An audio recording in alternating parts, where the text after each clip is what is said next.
The furthest we've been away might be Glacier National Park. But on the other hand, we've been to Newport Beach, California. I just don't know which one is further away. I never go searching for my glasses because I don't have any anymore. This is going to sound weird, but I like to watch Russian dash cam videos on the internet.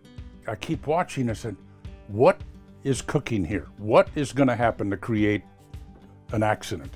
And more often than not, I can pick it up way out there down the road before it happens. Now when I'm driving, I can see so well.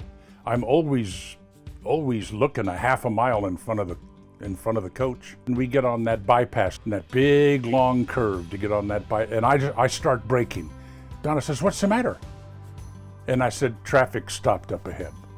And we had to get around the corner before she could really see that the traffic was stopped. But I was scanning so far ahead, I saw it happening. Improved vision can save your butt in a situation like that. I knew I needed cataract surgery and say, okay, now is the time to go visit Trevor Woodhams.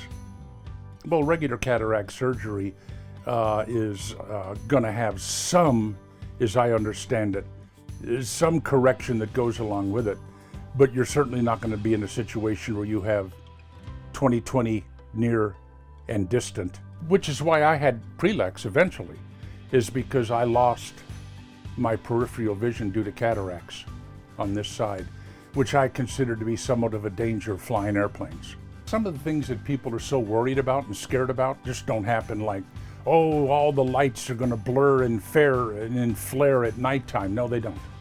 The night vision is excellent, and red and green and stoplights don't just flare out at you. It's all fine. It's just been a totally great experience for me.